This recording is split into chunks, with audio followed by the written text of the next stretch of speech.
Salut tout le monde et bienvenue dans le Trail qu'on aime, le podcast des passionnés de trail. Je suis Alexandre Viol, animateur du podcast et je suis très heureux de vous retrouver pour un épisode qui s'annonce une nouvelle fois riche et passionnant.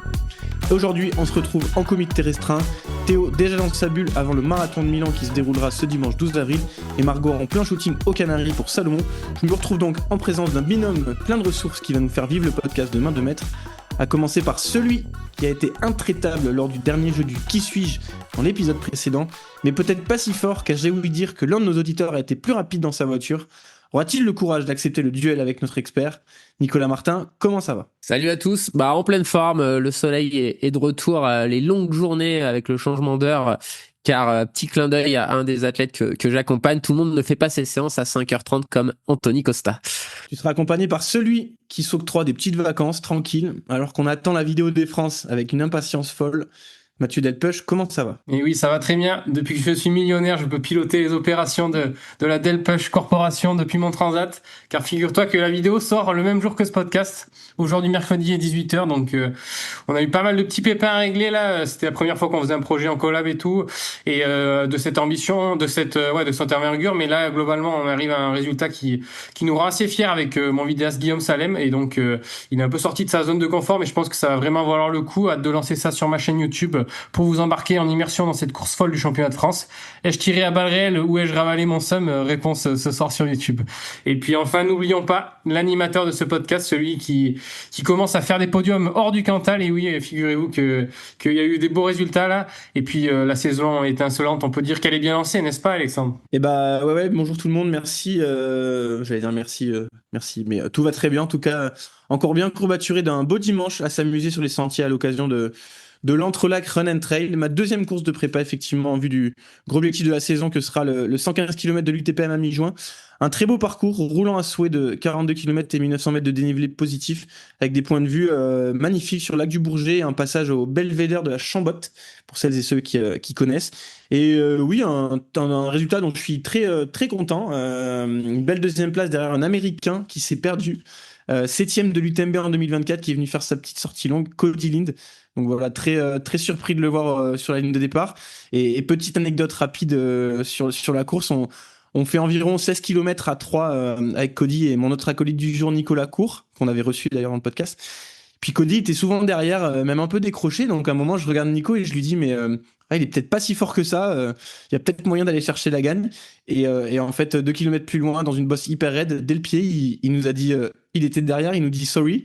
Puis là, il passe, il nous dépose, puis il nous prend 100 mètres en, je pense, 150 mètres et on l'a plus jamais revu. Donc voilà, on a dû se contenter d'un fight à deux avec Nico et c'était vraiment un très très beau moment de sport.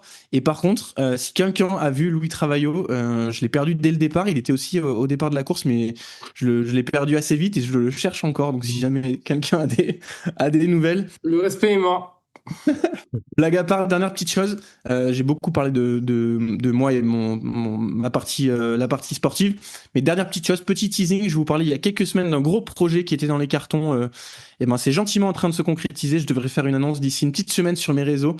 Alors pour celles et ceux que ça intéresse et surtout les amoureux du Cantal, restez branchés. Avant de te laisser nous donner le programme de cet épisode, Alexandre, on rappelle une fois de plus que vous pouvez nous suivre sur Instagram pour ne rien rater des extraits du podcast et puis même venir échanger avec nous également sur le canal Instagram YouTubique sur mon profil perso Mathieu Delpech. Et puis je rappelle aussi qu'il y a les timecodes en description s'il y a une partie vous intéresse plus qu'une autre. Et puis il faut évidemment qu'on remercie nos sponsors, nos partenaires annuels. Donc merci à Brooks, l'équipementier, et aussi merci à Uptrack, la plateforme de streaming sport et aventure, film docu, masterclass, de quoi bien se documenter. Vraiment, il y a tout un tas de contenus hyper bien fait sur la plateforme.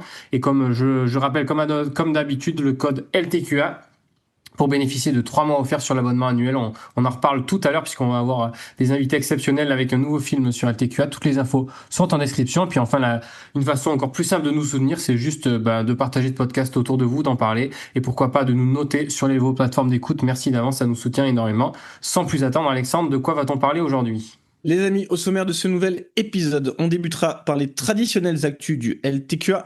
Dans la foulée, et parce qu'on aime vous faire découvrir des profils encore peu médiatisés, nous recevrons le tout récent vice-champion de France de trail long Xavier Bartoli, accompagné de son entraîneur Antoine Lenné. Ils viendront tous les deux nous raconter le parcours de Xavier et comment ils ont réussi ensemble à toucher du doigt l'équipe de France.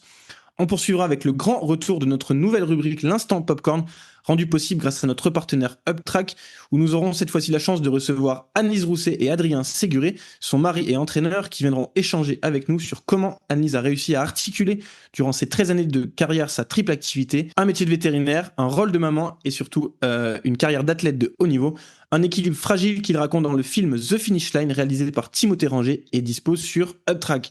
Puis on terminera, comme à l'accoutumée, par nos recos de la quinzaine by UpTrack. Un programme bien dense, fait avec amour et passion, comme d'habitude. Le trail qu'on aime, épisode 41, c'est parti. Jingle. Fais-le toi, c'est à ton tour. Le trail qu'on aime, épisode 41. Parfait. Allez, on démarre avec des brèves actus, puisqu'on vous a réservé un programme assez riche et dense juste après avec nos invités du jour. Rapidement, Nico, des petites actus que tu as relevées, notamment sur route, je crois, Nico. Ouais, tout à fait. Moins de résultats. Ce week-end était assez creux dans le monde du trail.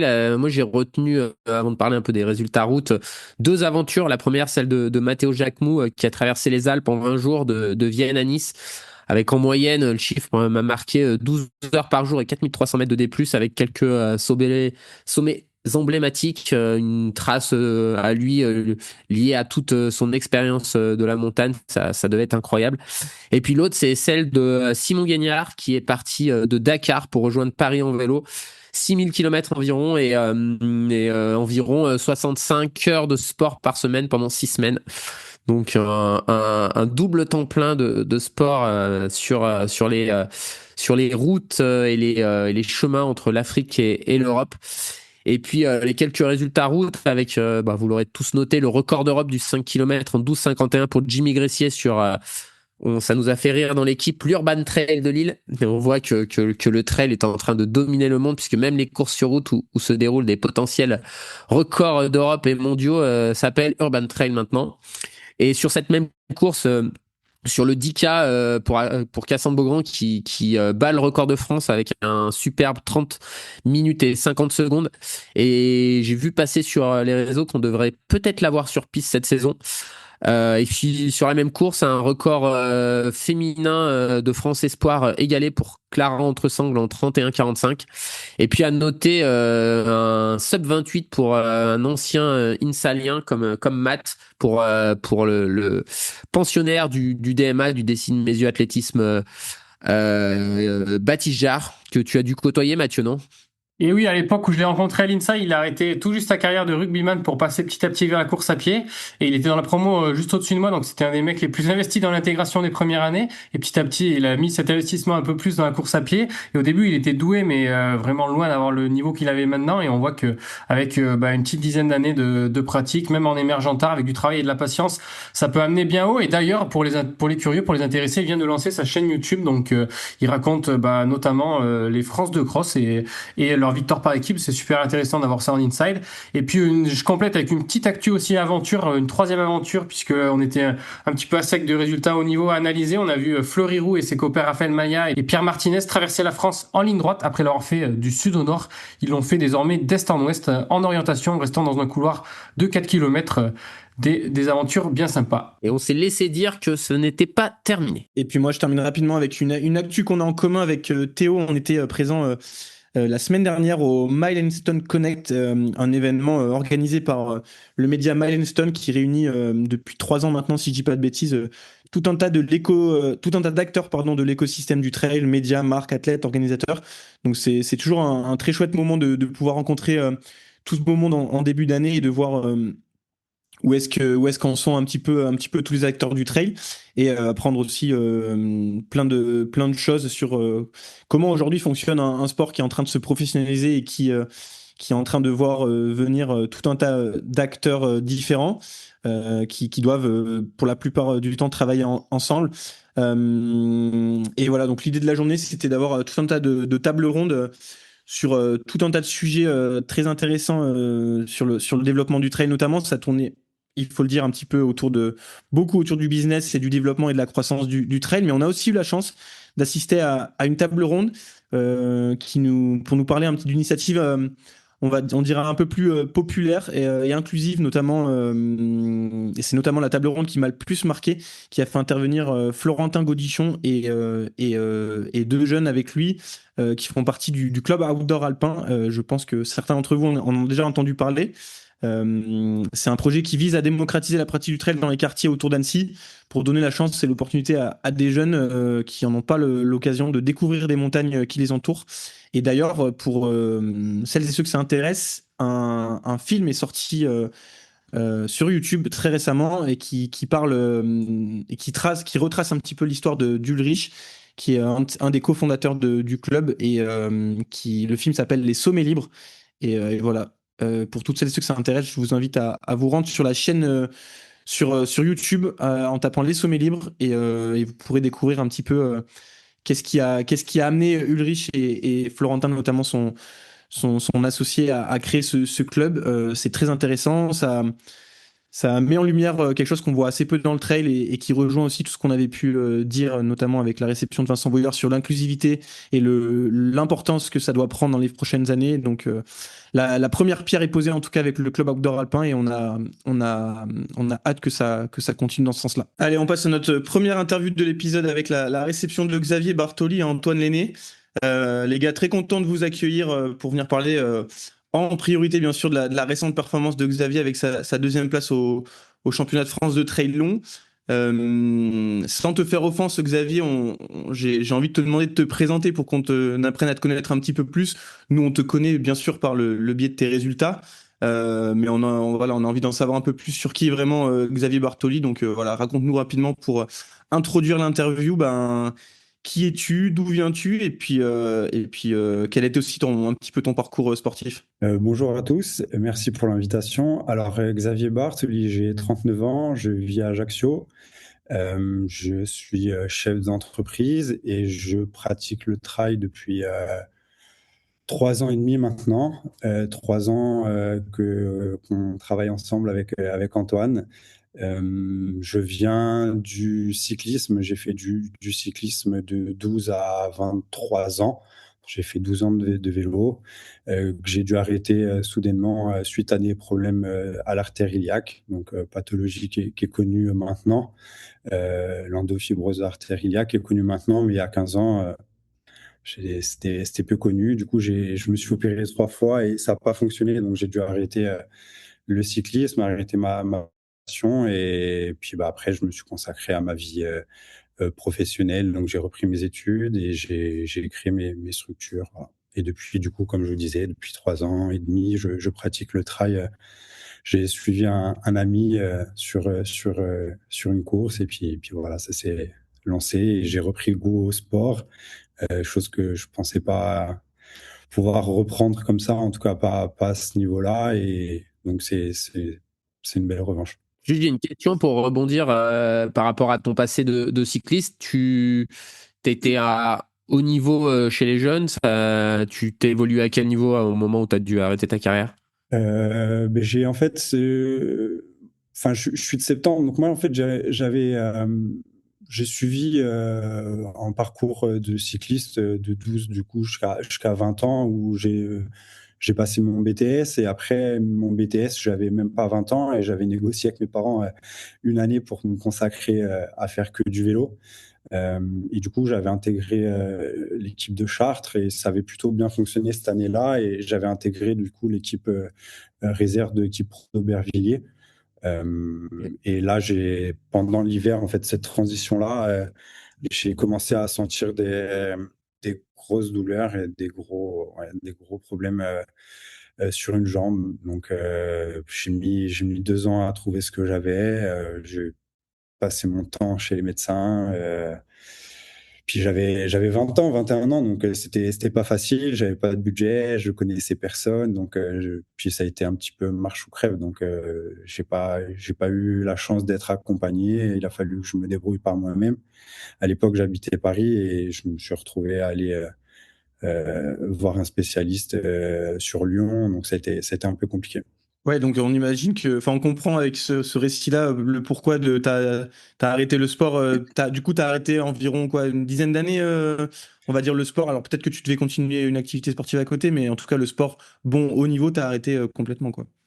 Ouais, moi enfin, maintenant je suis capable de mettre le mot. Après, je suis parti sur une petite dépression, alors, pas très grosse, hein, mais c'est vrai que j'ai coupé les ponts complètement avec ce milieu, avec mes amis, parce que bah, enfin, je pense que vous êtes bien placé pour savoir que quand on pratique un sport à outrance, ben, tout tourne autour de son réseau, en tout cas, vos amis, choses comme ça font partie de cet univers. Et du coup, moi, j'ai eu besoin de couper les ponts avec tout le monde, alors que c'était mes amis de longue date et des connaissances, etc.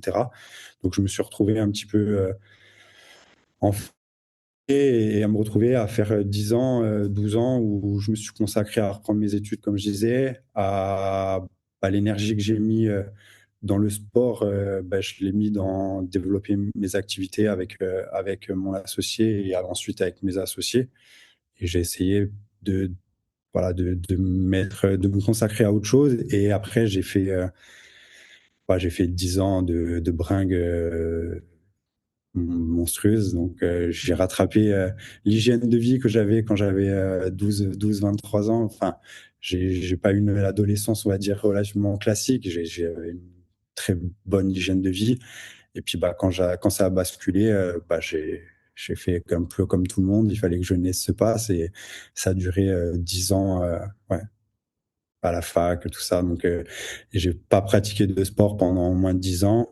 Après, j'ai fait 2 ans de CrossFit. Ça me plaisait beaucoup. Et puis après, j'ai mon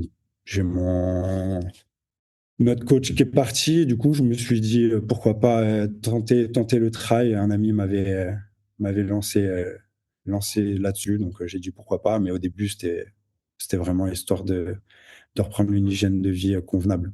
Justement, avant de donner la parole du coup à Antoine Lenné, qui est ton entraîneur et qu'on reçoit aujourd'hui, moi j'aimerais que tu nous racontes comment t'expliques un petit peu cette ascension, on va dire, un petit peu fulgurante. Je pense que moi, la première fois que j'ai entendu parler de toi, ça devait être sur les Golden Trail National Series en 2024, où tu avais remporté une des manches à Serponçon. Et là aussi, on t'avait vu sur le marathon d'Écosse, où tu avais réalisé un très beau top 5. Ouais, raconte-nous un petit peu comment tu as vécu ça. Tu l'as dit, 3 ans et demi que tu pratiques.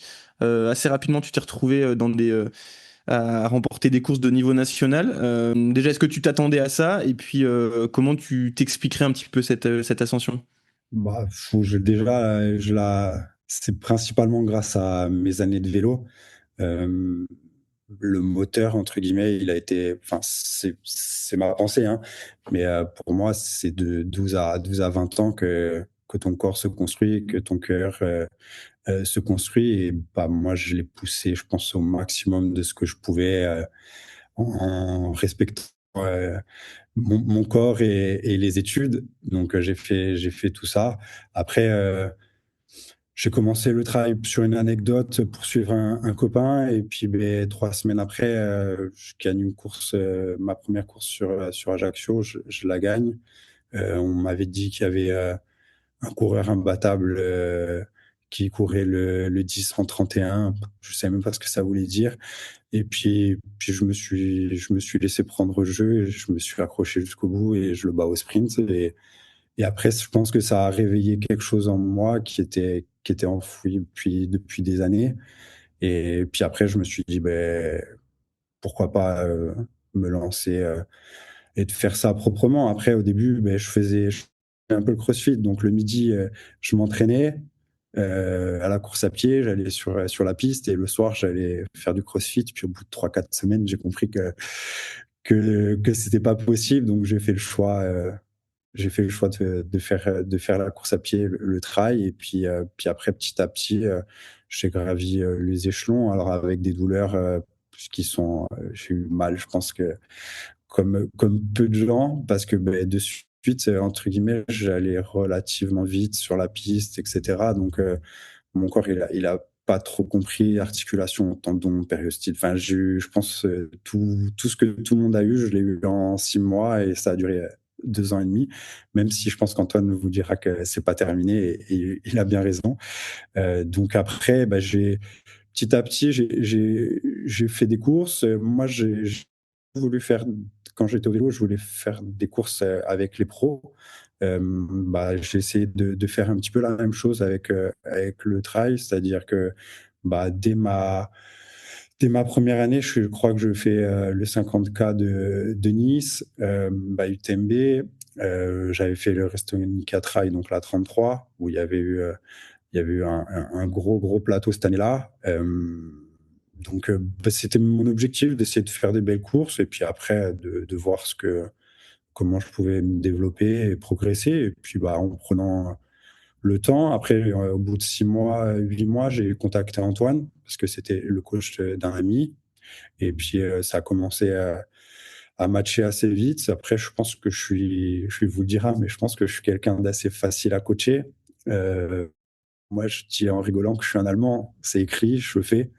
Je respecte, il y a pas de discussion. Donc, je suis très rigoureux et quand il y a écrit quelque chose, je le fais. Après, j'ai pris confiance surtout au Napoléon, la première manche des Golden Trail en 2024, où je ne m'attendais pas du tout à ça. Euh, alors des amis, oui, mais moi pas du tout. Et je finis deuxième derrière Dylan Ribeiro et il y a Élie Besson, Jeanne Marguerite, qui commençait a pu avoir le niveau qu'il avait eu en 2022-2023.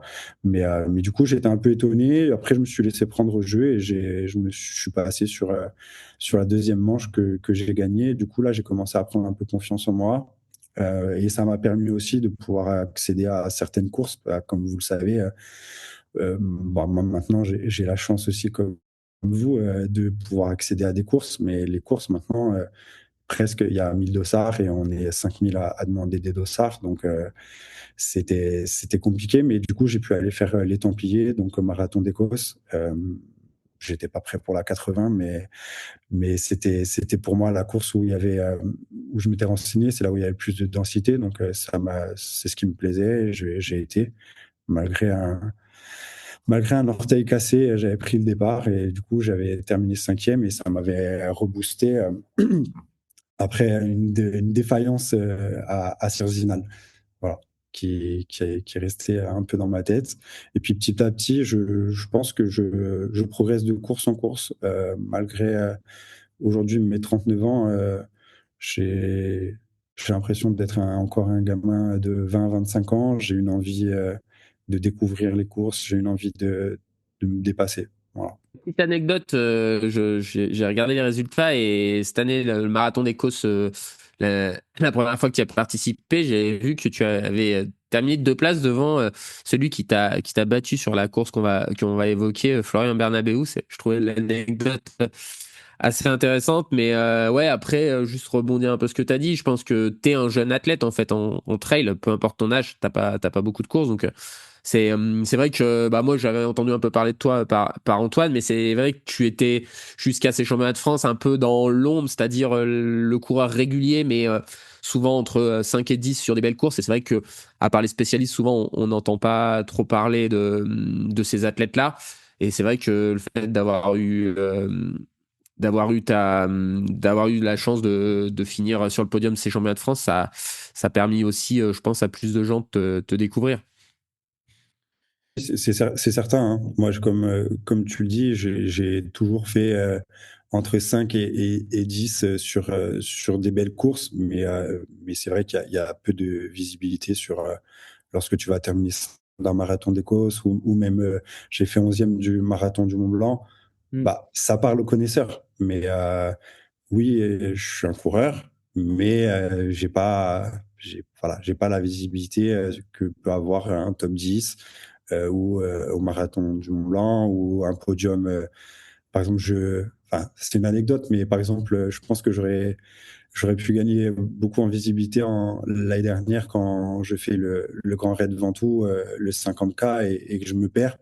Si je me perds pas, je pense que je joue le podium avec Loïc Roland. Donc, je sais pas si j'aurais fait, si j'avais pu faire 3 ou en tout cas, j'aurais fait 4 au lieu de faire 5 et jouer le podium, enfin, j'aurais gagné en visibilité. Après, je fais pas du travail pour de la visibilité, je fais pour me dépasser, me retrouver face à moi-même, face à la douleur et c'est ce qui me plaît aujourd'hui. Alors après, ce qui s'est passé au championnat de France, ben, c'est malheureux pour tout le monde, dont Mathieu. Mais après, c'est sûr que moi, ça m'a fait gagner en visibilité, chose que j'ai pas trop l'habitude. On va aller sur la partie entraînement avec Antoine. Moi, j'ai envie de savoir un petit peu comment ça se passe quand un ancien cycliste qui a arrêté le sport pendant de nombreuses années vient te voir et te dit, te propose son projet sportif. Déjà, comment tu vois la chose? Et puis, j'aimerais aussi que tu nous racontes, toi, comment ça se passe au quotidien avec Xavier et comment t'expliques son ascension aussi un petit peu sur le trail. Est-ce que tu t'attendais dès le début? Est-ce que tu as vite repéré un certain moteur chez Xavier qui laissait penser qu'il pourrait atteindre ce niveau-là en trail un jour? Alors, salut les gars, déjà. Ouais, bah, c'était marrant parce que on a commencé ensemble, donc il m'avait appelé et puis il m'avait dit, bon, déjà, je veux faire un peu toutes les courses. Donc, déjà, ça m'avait fait un peu tiquer, tu vois, quand t'as quelqu'un qui te dit, je vais courir, je crois que c'était un enchaînement, donc il me dit, j'ai commencé le trail il y a 7 ou 8 mois, et là, je vais faire une 40 km avec 2500 de dénivelé, et puis dans 2 semaines, je recommence, 40 km et 2000 de dénivelé. Donc la première chose, ça a été de bien discuter, de comprendre c'était quoi le projet et faire des courses tous les week-ends. Moi, j'allais pas l'emmener là-dedans. Donc c'était trouver des compromis pour que déjà la collaboration coach marche. Et puis après, c'est un énorme casse-tête niveau entraînement. Mais je pense que là, la casquette, et c'est dommage qu'il n'y ait pas de Théo, mais la casquette de kiné que j'ai de base m'a énormément aidé parce que en fait, tu ne gères pas l'entraînement comme un athlète qui a déjà 5, 6, 7 ans de passif où les tendons, les muscles, les os ont cette habitude. Là, il découvrait, tu sentais que son corps découvrait, sauf que lui, courir un 1000 à 2,50, ça ne posait aucun problème. Sauf que biomécaniquement, les premières descentes, je l'avais emmené en stage à Corté, les premières descentes en trail, c'était catastrophique, quoi. Je sentais que le pied, la foulée, c'était assez désastreux, mais le moteur était complètement monstrueux. Il m'avait explosé sur une montée de 400 de dénivelé. On s'est tous regardés. Et puis, c'est qui ce mec, quoi. Donc voilà, donc ça a été pendant 3 ans un jeu de comment on gère la douleur, est-ce que c'est tolérable ou pas tolérable, en sachant que Xavier est capable de tolérer une douleur, je pense que complètement monstrueuse. Avant qu'il te dise qu'il a mal, c'est qu'on est déjà à 7 ou 8 sur 10. Donc ça a été ça tout le temps. Et là, depuis le début d'année, on a fait une pause de 3 semaines en novembre, parce qu'il a toujours besoin de ça mentalement, de relâcher. Et on a réussi pour la première fois à faire vraiment une belle progressivité sur 10 semaines où il y a eu des douleurs, mais chose assez exceptionnelle depuis 3 ans, c'est que les douleurs sont passées. Donc il s'est fait des petites lésions, parce que dès qu'on arrête 3 semaines avec Xavier, c'est 3 semaines avec peu d'entraînement, voire pas du tout. Derrière, on sait qu'on est sur une phase où pendant 4-5 semaines, il va y avoir beaucoup de douleurs, un risque de blessure accrue. Et là, on a réussi à enchaîner. Alors, on a eu ce risque de blessure accrue parce qu'il s'est blessé 2 fois sur la reprise. Mais finalement, on l'a plutôt bien géré. Je pense qu'il l'a bien géré. Et derrière, on est arrivé au championnat de France avec la plus belle progressivité et la plus belle régularité depuis 3 ans. Donc, 2 semaines avant le championnat de France, il m'a dit, on avait fait un stage à 4 où on avait fait beaucoup de volume à basse intensité, mais on avait fait 3 grosses journées en Corse. Et là, je lui ai dit, bon, bah là, tu vas aller aux France. Il m'a dit, ouais, non, je savais être une bêtise, je peux pas faire les France, je veux faire le Bail Ventoux. Je dis, non, mais là, je pense que, en fait, tu peux y aller, quoi. Et bon, la suite, par chance, m'a donné un peu raison, mais par l'effet de course et le fait que, surtout, il a passé la course et il est arrivé le jour de la course. Et je pense que là, c'est la première fois en 3 ans, il est arrivé sur la course. Alors, tu vas peut-être me démentir, mais de ce que tu m'as dit, tu avais 0 douleur, ce qui n'est jamais arrivé. Donc, il a commencé la course sans douleur. Donc ça, c'est fou. Et je pense que là-dessus, on a eu beaucoup de patience parce que je vais revenir au début, mais quand il m'avait contacté, il m'avait dit, bon, moi, je veux m'entraîner pendant 1 an, et c'est tout. En fait, j'ai que 1 an devant moi, et je veux tout donner. J'avais dit, mais en fait, je vais te blesser, enfin, ça n'a aucun intérêt. Enfin, en fait, je peux te donner des semaines de 15 heures, mais ça sert à rien. Et au final, il a été assez patient la première année. La deuxième année, il y a eu des résultats qui étaient assez incroyables par rapport à comment il s'entraînait et au volume d'entraînement.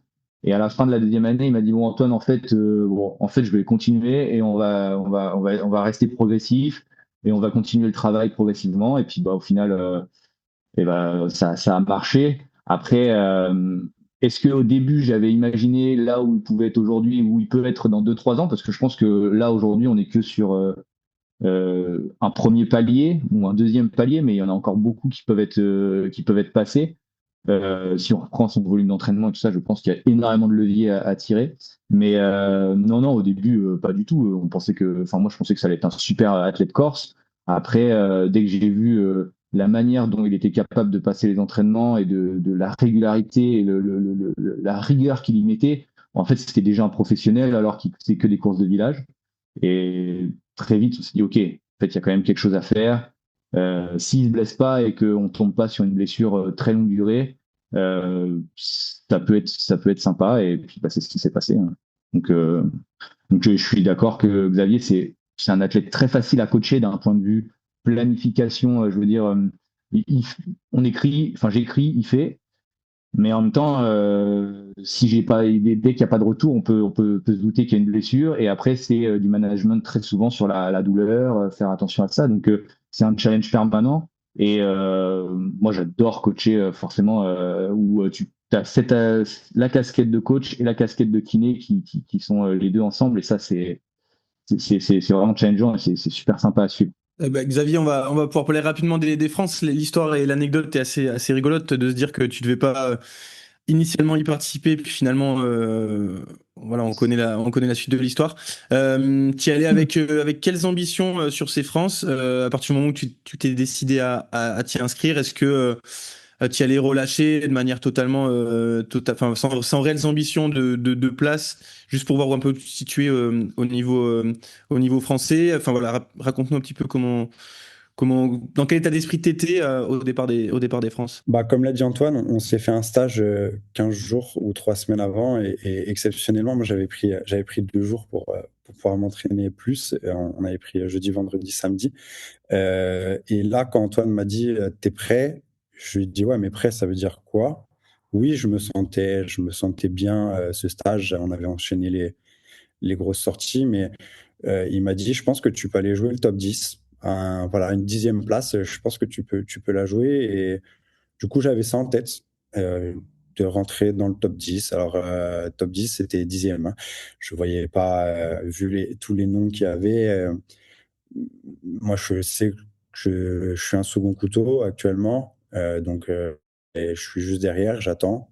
J'attends que ça pète devant, que ça se fasse la guerre. Et donc, 10e. Et puis, bah, l'idée principale, mais ça, c'est ma petite motivation à moi, c'était de me dire, de faire premier amateur. Alors après, ça veut tout rien dire, mais premier de ceux qui bossent à plein temps et qui ont la vie que j'ai. Et ça, ça sert à rien, hein, mais c'est moi, en tout cas, c'est ma fierté. Et puis, bah, après, moi, je prends le départ de toutes les courses sans pression. J'ai pas de pression. J'ai tellement fait de courses quand j'étais jeune au vélo. Nous, on courait 2, 3 fois par semaine. On faisait des courses par étapes. Donc, moi, j'ai eu l'habitude, hein. J'ai eu du stress quand j'étais jeune, mais là, maintenant, j'ai plus aucun stress. Je prends le départ. Je sais qu'avec Antoine, on a fait le lot, que les sorties ont été faites, les séances ont été faites. On a fait le maximum. Après, je sais pas.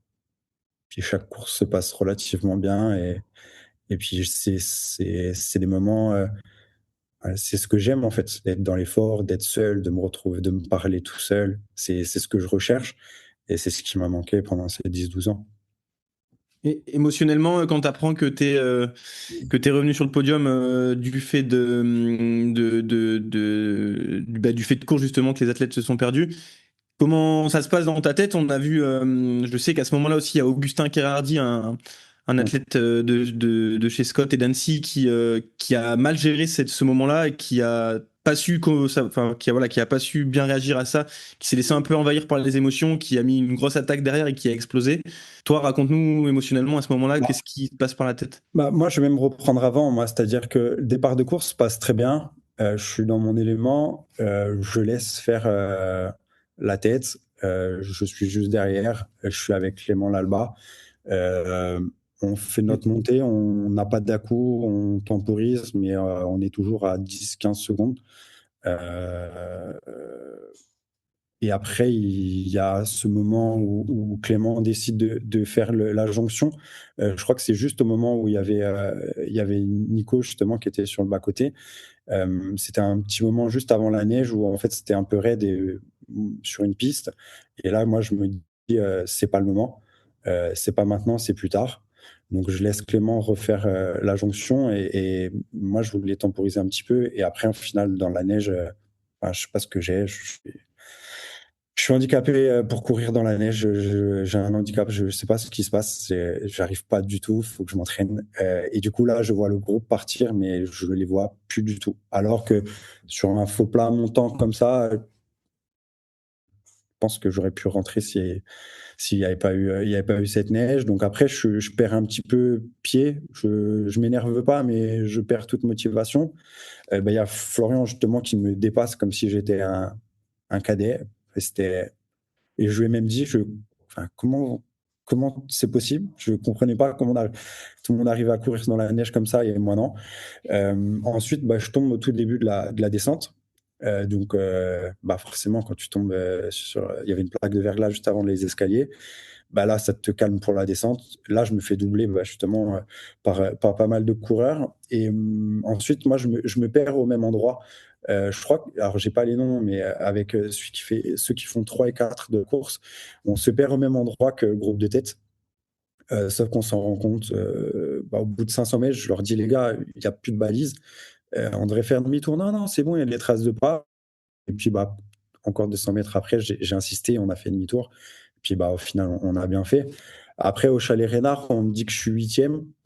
Alors que moi, je pensais être au moins 25e avec le temps qu'on venait de perdre.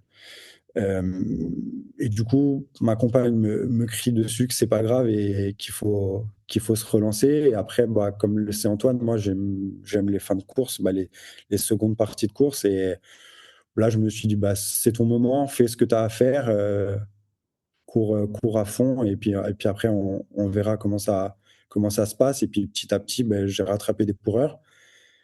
Et pour être très franc, il s'est rien passé dans ma tête. Je pense que ça se voit à l'arrivée. Euh, je suis déçu en fait. Je suis content parce que ça se termine, que je sens que je suis remonté sur des coureurs qui sont pas des peintres. Donc ça fait plaisir. J'ai fait une petite remontada, mais je suis déçu parce que c'est pas la course que j'aurais espéré, hein. Moi, j'aurais préféré essayer de me battre et terminer 5-6 parce que je suis persuadé que devant, ça aurait craqué. C'est certain. Donc, je pense que je pouvais aller chercher une place de 5-6 et j'aurais préféré que de faire deuxième dans ces circonstances. Après, on en a parlé un petit peu avec Florian sur le podium. Enfin, on n'est pas des habitués des podiums, en tout cas pas en France. Et du coup, c'est un petit peu dommage pour nous aussi, hein. C'est une course qui a été un peu gâchée par ce fait de course. Après, ça fait partie du jeu, hein. Moi, je me suis perdu pas mal de fois, des fois sur des courses où j'aurais pu, comme je vous disais, au Grand Raid Ventoux, je me suis perdu à Serponçon, je m'étais perdu. Heureusement que Paul Burette m'avait crié dessus, parce que sinon, je gagnais pas. Donc après, ça fait partie de notre sport. En fait, je pense qu'il faut vraiment dissocier. Je pense que ce qui a gâché un peu la course, c'est aussi que ça pesait pour la sélection, parce que je pense que ça avait été juste un championnat de France, voilà, on aurait vraiment été dans cette vision-là de dire ça fait partie du jeu. C'est vrai que ça a gâché un peu. Ce qui a été compliqué, c'est que c'est vite passé enfin, je pense que pour toi ou pour Florian, vous pouvez pas vraiment profiter parce que tout de suite il y a l'enjeu de la sélection qui fait que on met tout de suite ça sur la table, et c'est sûr que enfin moi j'ai un peu pensé à vous, j'ai pas connu ça moi parce que je m'étais perdu, mais j'ai été quand même fini sur le podium. Mais c'est vrai que ça gâche toujours un peu la fête parce que c'est aussi censé être l'une des plus grandes courses et qu'on est en droit de pas on a du mal à accepter de se tromper, quoi, parce que on pense que ça devrait être pas possible de se tromper, mais je trouve que le staff de l'équipe de France a aussi super bien réagi sur la sélection finale, parce que voilà, c'est vous prendre en considération aussi, et tout en essayant d'avoir ce qui semblait être ce jour-là les meilleurs coureurs sur le terrain. Après, on ne sait pas ce qu'il en serait devenu sans ces faits de course, parce qu'il y a des coureurs qui ont bâché mentalement, mais bon voilà. Après, moi j'ai aussi analysé ta fin de course, c'est très solide, quoi. Je veux dire, on n'est pas sur une performance de seconde zone non plus, et combien t'aurais fini si les 6 s'étaient pas perdus, c'est dur à dire, parce qu'il y en a peut-être qui auraient craqué dans le final. Je connais très très bien cette course, on peut perdre du temps dans toutes ces remontées finales, donc ça, je pense qu'il faut aussi apprécier avec le recul ce podium, même si voilà, évidemment, tu aurais peut-être pas eu ce passage de cap un peu médiatique si les gars s'étaient pas perdus devant, mais ça reste du très très bon niveau malgré tout. Ce qui montre aussi la densité du trail français actuel, hein. Aujourd'hui, faire un top 10 à un championnat de France, c'est une vraie perf, quoi.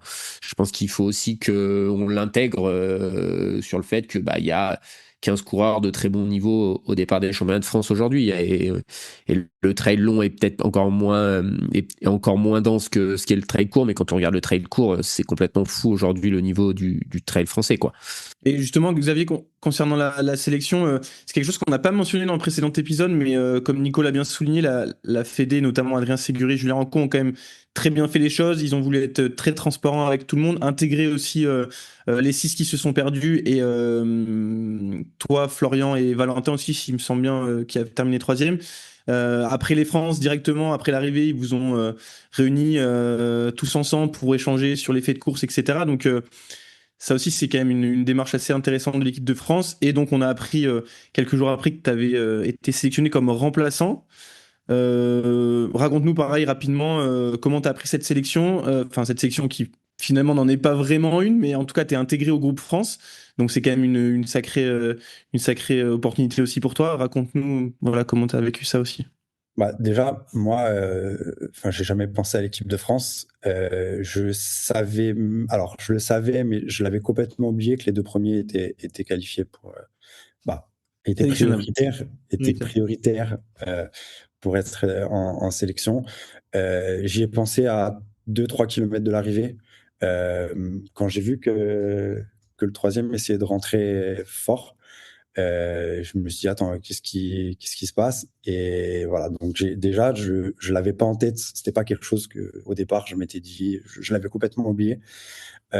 Après, Julien Rancon, ben, alors je sais pas comment, mais en tout cas, a eu mon numéro et m'a appelé 1 heure après l'arrivée et m'a demandé si je pouvais me rendre disponible vers 13h.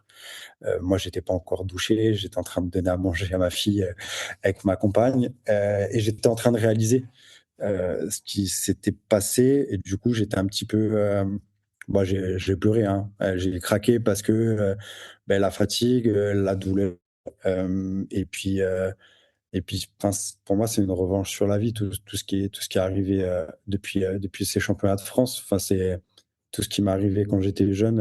Aujourd'hui, et c'était donc de recevoir un appel de Julien Rancon à ce moment-là, j'étais pas, j'étais pas au meilleur de moi, bon, au niveau émotionnel.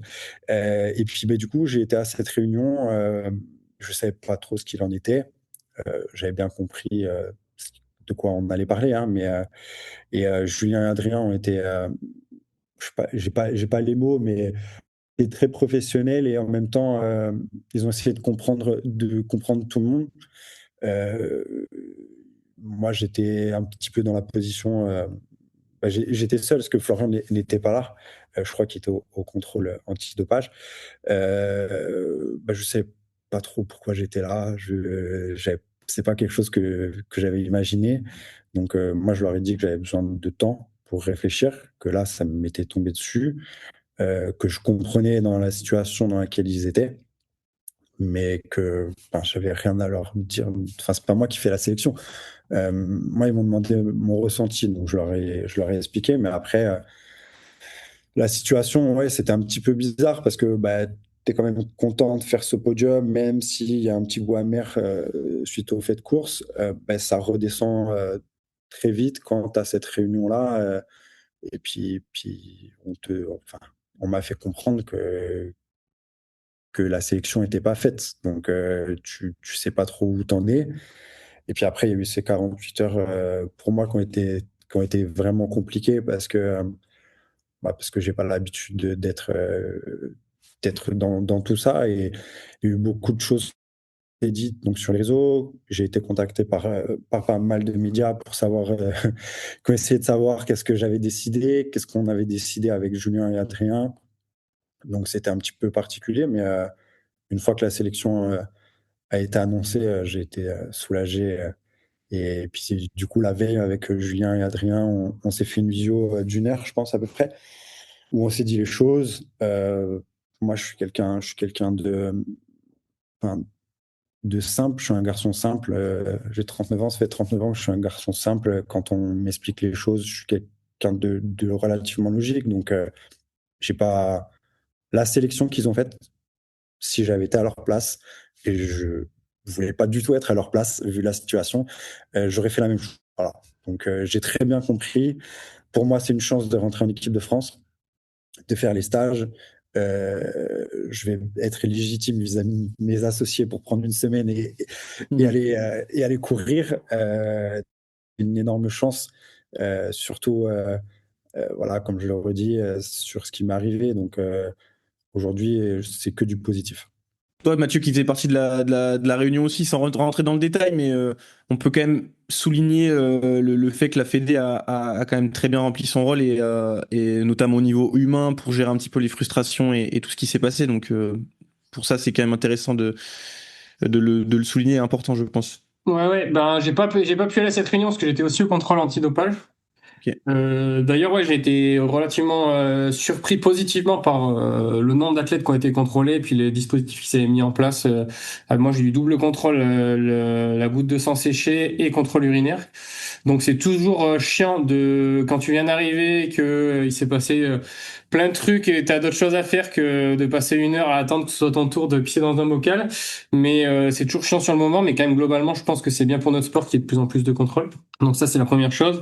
Et puis après, ouais, sur le processus de sélection, c'est sûr que ça a mis les sélectionneurs dans une situation hyper complexe avec ce fait de course qu'on connaît tous maintenant. Et clairement, je pense que ils ont passé beaucoup de temps à essayer de trouver les meilleures solutions et surtout à échanger intelligemment avec tout le monde pour essayer vraiment de comprendre ce que voulait faire tout le monde, ce qui s'était passé, essayer de trouver les compromis et après pouvoir essayer d'avoir des arguments concrets pour présenter à la fédération qui valide la sélection parce qu'ils n'ont pas non plus une liberté totale. Julien Rancon et Adrien Séguré qui s'occupent qui font une première proposition d'athlètes. Et donc moi ils m'ont demandé si j'avais envie de faire les Europes déjà sur la course et tout et qu'ils allaient réfléchir, mais ils essayent de comparer les temps sur les sections communes et tout, mais bon, ça reste hyper compliqué puisque toute la dynamique de course était bousculée et franchement, je pense qu'ils ont fait vraiment un bon travail. Ils ont été hyper impliqués là sur ces 3 jours après la course pour prendre le temps de trouver les meilleurs compromis et moi, j'ai aucun problème avec la section qui a été faite et vraiment, comme je l'avais dit plusieurs fois, ils ont tout mon soutien dans ce qu'ils ont proposé et dans la façon dont ils ont géré la crise. Donc voilà un petit peu le ressenti de mon côté. Ils m'ont dit que j'étais le premier non sélectionné sur un peu le classement qu'ils avaient fait, que j'étais malheureusement le premier à être écarté.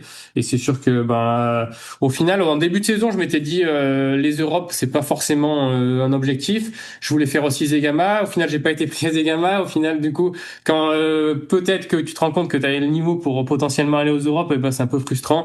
Mais bon, je me dis c'est pas grave. Je vais prendre le temps de bien préparer le 90 du Mont Blanc, de bien bâtonner.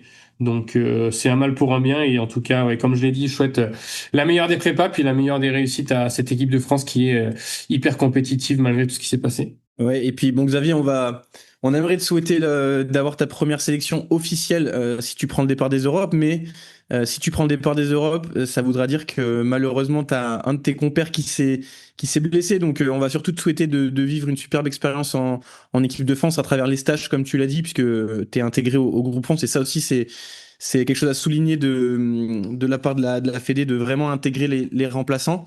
Donc voilà, on te souhaite de découvrir tout ça, de bien profiter. Et Antoine, rapidement, j'imagine c'est quand même une sacrée fierté de se dire que on a un athlète qui est aux portes, enfin qui en équipe de France tout simplement. Bah, c'est assez incroyable. Après, moi, mon modèle en coaching, c'est Nicolas Martin, tu vois. Donc, quand je me suis lancé dans le coaching donc, il y a 4 ans, je me disais, ouais, dans 10-15 ans, d'avoir un pool d'athlètes qui pourrait arriver à la cheville du pool d'athlètes de Nicolas Martin, ce serait incroyable. Bah, finalement, grâce à Xavier et ses performances, donc c'est Xavier qui Grâce le à fait, toi aussi. mais ouais, bah après c'est Xavier qui court, mais c'est vrai que c'est assez incroyable d'être intégré par Adrien Séguré dans les discussions sur sur mon ressenti par rapport à Xavier. Enfin, il a été très transparent, Adrien, donc il m'a appelé, on a passé du temps au téléphone. Là, on va se faire un appel aussi pour programmer comment on voit la préparation pour que Xavier soit en forme pour qu'il, en tant que remplaçant, mais qu'on mette pas, parce que moi, ce que j'avais mis, c'est que je veux bien enfin, ok, pour être remplaçant, c'est son choix et c'est trop cool, mais ça m'embêterait qu'on mette sa saison, qui je pense peut être vraiment incroyable, en l'air pour, en pas trop sachant les objectifs cette année. Donc, il m'a dit, bon, on va se faire 1 heure, on va parler de tout ça, on va essayer de mettre les choses à plat et on va essayer de trouver la meilleure solution. Donc, vraiment, merci à enfin, au staff de l'équipe de France de faire ça. Et j'ai vraiment l'impression qu'ils mettent l'athlète au centre et le bien-être de l'athlète au centre. Et ça, c'est assez incroyable dans le sport de haut niveau. Donc voilà, non, je suis vraiment super content pour lui, il le mérite. Et puis, pour quelqu'un qui s'entraîne entre 9 et 13 heures par semaine, au max 13 heures par semaine sur une année, là, je crois qu'il a fait 3 ou 4 semaines à 13 heures, ce qui est assez incroyable. Bah, d'avoir ces stages en équipe de France, de pouvoir courir avec les meilleurs, encore si il s'entraîne tout seul, ou alors il vient avec moi, mais bon, je vais quand même beaucoup moins vite.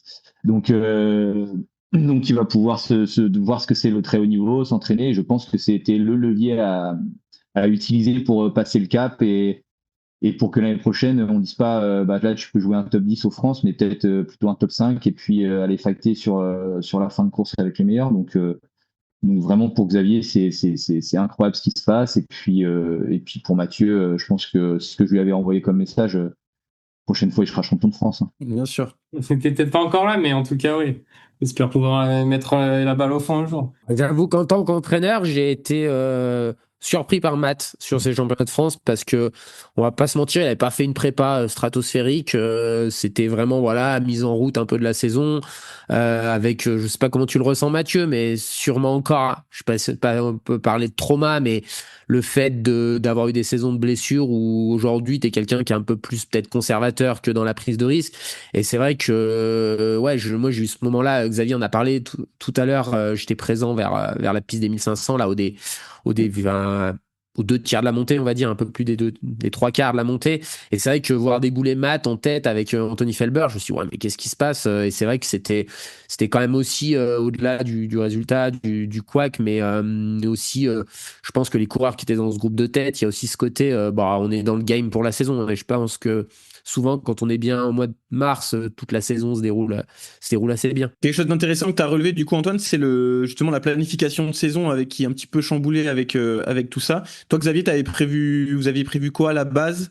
Et du coup, est-ce que tu vas pouvoir faire une course avant les Europes? Peut-être une course que tu avais déjà prévue, peut-être le retourner au 54 du Ventoux, je C'est crois. ça. Ouais. C'est ça. On avait prévu. Bon, après, je me suis calmé, mais c'est vrai que j'essaye. Alors, Antoine voudrait qu'il y ait des objectifs dans la saison et 2 intermédiaires, donc 4 courses. Moi, j'essaie d'en mettre 5. Du coup, là, j'avais les championnats de France qui étaient incertains jusqu'à il y a à 15 jours du départ, comme on l'a dit. Ensuite, il y a le Grand Raid de Ventoux, le 50K, le marathon du Mont Blanc, qui est une course que j'ai eu la chance de faire l'année dernière et qui est énorme. Même si elle ne me correspond pas, j'ai envie d'y retourner pour essayer de faire un meilleur temps. Et ensuite, du coup, j'ai eu ma qualification pour l'OCC, donc fin août, encore sur Chamonix. Et cette année, je rentre dans la cour des grands et je vais sur le 80 des Templiers. Une sacrée bonne saison. T'aimes la compétition, c'est bon ça? Ouais, c'est ce qui me plaît. Je préfère aller faire, enfin, Après, on verra le résultat, mais j'ai envie d'apprendre. Je suis persuadé que je serai meilleur sur plus long. Euh, Moi, le marathon d'Écosse, l'année dernière, je l'ai fait et je me suis dit, c'est la dernière à ce niveau-là, avec si peu de kilomètres.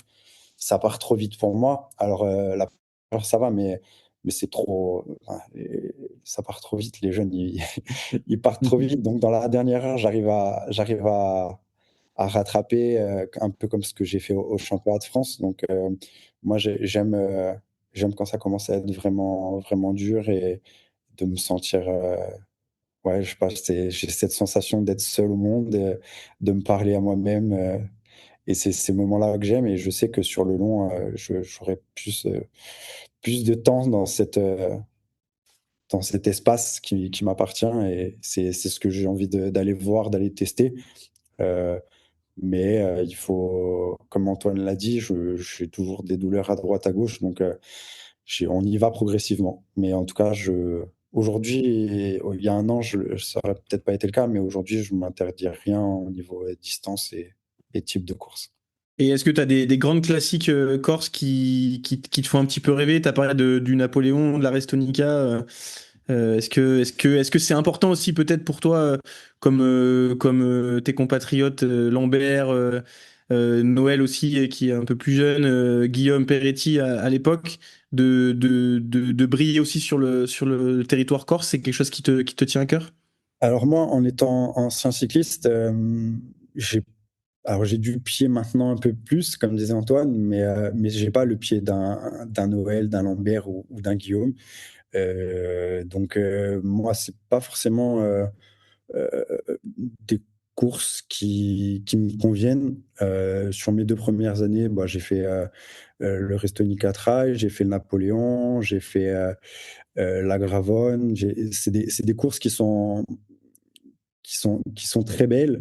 Mais maintenant, j'essaye de me consacrer, vu à l'inverse du vélo, où on peut courir tous les week-ends. Merci Antoine, j'ai compris la leçon. On ne peut pas courir tous les week-ends. Du coup, ben, je suis obligé de sélectionner mes courses. En début de saison, début février, j'ai la course de mon club, une course d'1 heure à peu près, de 12 kilomètres que je fais en début de saison parce que bah, c'est ma course de reprise. Et en fin de saison, je fais le Super Trail de Calvi, qui a une organisation exceptionnelle aussi. Donc, mais pour l'instant, c'est vrai que les courses en Corse, j'en fais peu, on va dire, sur début de saison, fin de saison, parce que bah, j'ai relâché et puis bah, j'y vais pour plus m'amuser, même si je fais toutes les courses pour m'amuser. Voilà, j'essaye. C'est difficile de pouvoir. Il y a tellement de belles courses à faire. J'aimerais faire. Il y a plein de courses que j'aimerais faire, donc c'est compliqué de pouvoir en même temps. Je pense que lorsque j'aurai atteint. Moi, j'ai envie de voir en fait jusqu'où je peux aller. Et tant que j'ai pas atteint ce niveau où je stagne, je continuerai à essayer de faire des courses avec les meilleurs Français, voire internationaux, pour voir où je peux.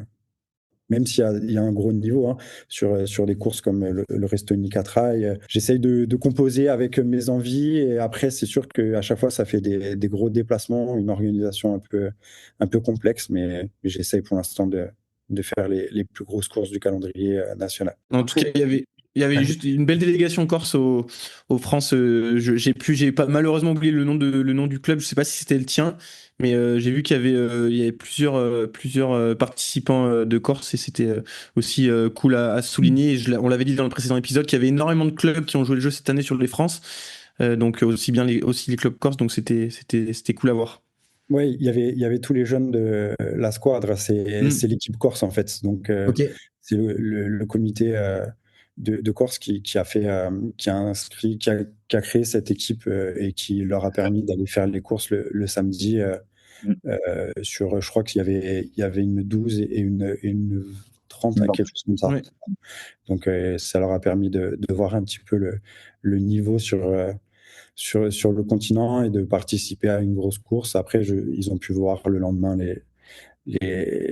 la course des championnats de France, donc les courses des championnats de France. Donc je pense que c'était une belle expérience pour eux. Magnifique. Eh ben, merci beaucoup à tous les deux d'avoir été présents avec nous. Toujours intéressant de découvrir des profils et des belles relations entraîneur-entraîné. C'est pour ça qu'on tenait à avoir Antoine aussi. C'est toujours intéressant d'avoir le recul de l'entraîneur. Donc merci à tous les deux et puis on va suivre ta saison de pré, Xavier.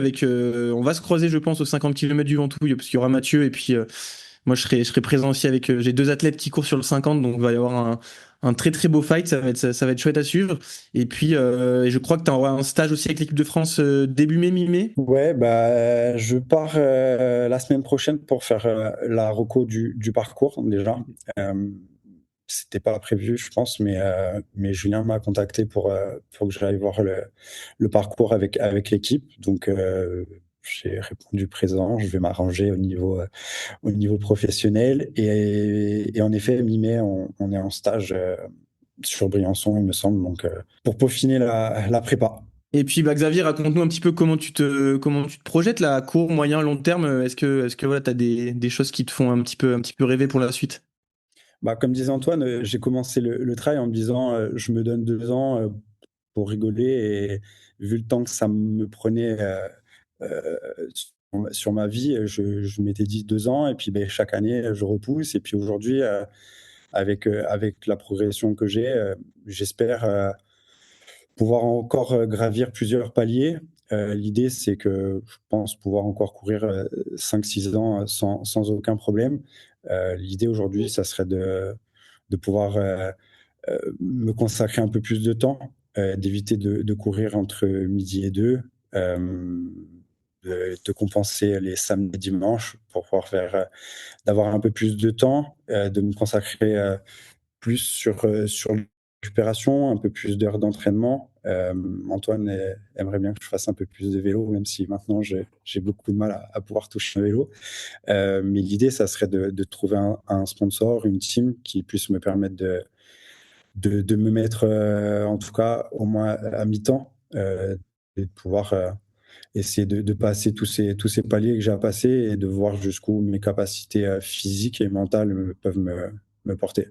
Après, j'ai pas d'objectif bien précis, mais aujourd'hui, j'ai pris confiance en moi sur ces championnats, sans parler du résultat, juste des sensations de là où j'étais. Avec la vie que je mène aujourd'hui, je pense que c'est très beau. Et donc, l'objectif, c'est de voir jusqu'où je peux aller. On va essayer de faire marcher nos contacts. On te tient informé. Nous, on te souhaite d'être du côté de l'Afrique du Sud au mois d'octobre 2027. Avec Mathieu, bien sûr. Avec Mathieu, évidemment, ce qui sera une formalité. Non, je plaisante. On coupera ça. Alors, on vous souhaite, bien entendu, de pouvoir reporter ce maillot de l'équipe de France le plus vite possible et ça serait la prochaine sélection, on le rappelle, hein, pour ceux qui n'avaient pas la blague, ce sera du côté de l'Afrique du Sud en 2027 pour les championnats du monde. Magnifique. Eh ben, bonne saison. Antoine aussi, bonne saison. On l'a pas dit, t'es quand même un coureur plutôt de bon niveau et t'as quelques beaux résultats à ton actif, donc il faut quand même le dire. Oui, moi, c'est secondaire. Il sera au Ventoux aussi, mais il fera plus de distance que son athlète, puisqu'il fera le 87 km, je crois, c'est ça, si je dis pas, Ouais, si je dis pas de c'est ça. bêtises. Voilà. Et le 90 Mont Blanc après. Parfait. Eh ben, on se voit dans 3 semaines. Merci beaucoup, les gars. À bientôt. Merci. Continuez comme ça, c'est top votre podcast, trop cool. Bon, merci à vous, les gars. Merci. Ouais. Merci à vous, Merci bye beaucoup. bye. Merci. Allez, c'est le moment de passer à notre rubrique L'Instant Popcorn, une rubrique rendue possible grâce à notre partenaire UpTrack. Et aujourd'hui, on est très fiers d'avoir l'opportunité de recevoir Anne-Lise Rousset-Séguré et Adrien Séguré suite à la sortie du film The Finish Line sur UpTrack, qui raconte comment s'est déroulée la fin de carrière d'Anne-Lise. Alors déjà, salut à tous les deux, merci d'avoir accepté notre invitation. Première question, vous avez fini il y a quelques semaines la tournée de salles de cinéma avec le festival Le Trail fait son cinéma. Rapidement, qu'est-ce que vous en avez retenu? Est-ce que vous avez de bons retours sur le film? A priori, il semble que oui, puisque le film a été récompensé par le prix du public et le prix du jury sur la dernière date à Annecy. Racontez-nous un petit peu l'expérience de ce type de festival et le fait de voir aussi le film avec plein de gens autour. Oui. Bonjour à tous, merci à toi de nous inviter. Écoute, c'était une belle expérience. Moi, je l'ai découvert le film sur grand écran. J'avais vu ni le scénario ni quoi que ce soit, ni aucune image avant le montage. Donc voilà, c'est toujours chouette. Alors d'être objectif, nous sur le film, c'est très compliqué parce que j'avoue avoir un avis, j'ai un peu de mal. Mais en tout cas, ouais, il semble qu'il ait été apprécié parce que là, c'est une chouette récompense pour Tim, surtout parce que c'est lui qui réalise, le réalisateur du film, donc qui le film a été autant apprécié avec le prix. Ça nous a fait beaucoup, ouais, très plaisir en tout cas. Ouais, parce qu'on va revenir rapidement après sur le déroulé du film, mais il y a des images. Alors c'est un suivi sur 2 années, donc c'est quand même, ça a dû demander un investissement en temps et qui a dû être important. Donc voilà, on va y revenir juste après, mais juste avant, pour celles et ceux qui te connaîtraient pas, alors j'espère il y en a pas beaucoup, mais faut le rappeler, t'es vétérinaire de formation et de métier, l'heureuse maman d'un petit Faustin, et aussi l'une des athlètes les plus connues et reconnues dans le monde du trail et de l'ultra-trail français, à travers tes nombreuses victoires et tes très nombreuses places d'honneur. Pour n'en citer quelques-unes, vainqueur de la Transvulcania, championne de France de trail long en 2023, deuxième de la Diag, deuxième de la Hard Rock, quatrième de la CCC, quatrième du Marathon du Mont Blanc, deuxième du Mute, sixième des Mondiaux 2025. On a reçu Audrey Tanguy la semaine dernière et j'ai refait un petit peu son historique et son palmarès et j'étais assez bluffé de tout ça, et j'ai refait la même chose avec toi et je me suis dit ah ouais, quand même ça permet vraiment de prendre en considération ta magnifique carrière, et surtout le plus important, ça je l'ai pas dit et je crois que peu de personnes gens le savent, c'est que tu es originaire du Cantal. C'est bien ça, Lise? C'est vrai qu'il y a beaucoup de Cantalou sur ce plateau-là. Donc ça, voilà pour la petite anecdote. Donc mais c'est bon, sinon j'ai rien oublié. Tu penses que j'ai résumé assez bien ta... Ah bah, il semblerait. Ouais. Tu as oublié une CCC quand même. Oui, c'est vrai. Ah oui. Mais on te pardonne, t'étais pas né. Ouais, c'est petit, monsieur. Et donc, du coup, avec le recul, je voulais te poser cette question par rapport à ta carrière. Quelques mois surtout après l'arrêt de ta carrière à haut niveau, quel bilan tu tires un petit peu de tout ça, et quels souvenirs tu gardes principalement en mémoire? Bah, le bilan, c'est vrai qu'on m'aurait dit ça, petite dans le Cantal, que j'allais faire tout ça, j'aurais jamais imaginé. Donc voilà, c'est des souvenirs plein la tête. C'est vrai que je pense que le trail nous fait vivre des aventures incroyables, nous permet au-delà de l'effort qu'on peut vivre et qui nous transcende, ben c'est ces voyages, c'est ces rencontres, c'est tous ces moments où on est dans le dur, où je pense que ce qui résume, c'est toutes ces émotions qui je pense, il y a que le sport en tout cas qui nous procure de telles émotions et une telle intensité dans l'émotion. Donc c'est vrai que voilà, c'est au-delà de certaines victoires, de certaines places, de certaines arrivées, ce que je retiendrai, je pense, et ce qui m'a fait vibrer voilà pendant toutes ces années, c'est toutes ces émotions d'une intensité folle en fait qu'on peut vivre à travers notre sport, quoi. Alors justement, dans le film, on te suit, on vous suit parce que Adrien fait partie du film, et aussi on voit beaucoup Faustin, votre petit garçon. On vous suit dans ta saison 2024 où le gros objectif de la saison, c'est de faire l'UTMB, qui malheureusement, on va le voir, ne va pas se passer comme espéré. Et le but derrière, on se retrouve avec toi sur le fait d'arriver à retrouver de la motivation pour la saison 2025, donc peut-être qui sera ta dernière saison, avec l'envie de clôturer cette carrière de la meilleure des manières.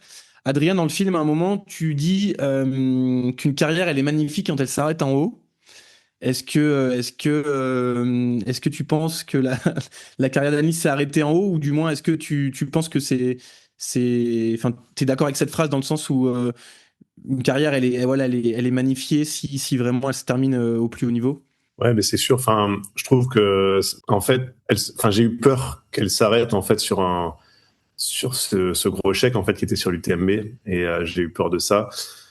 En fait, j'ai toujours du mal, non, je peux pas employer. Enfin, c'est vraiment du mal pour les gens. Enfin, je vais pas employer du mot pitié quand même, mais c'est pas. Enfin, ça me fait mal en fait de voir les gens qui à un moment donné, qui régressent en fait. Forcément, hein, on régresse tous dans la vie à un moment donné.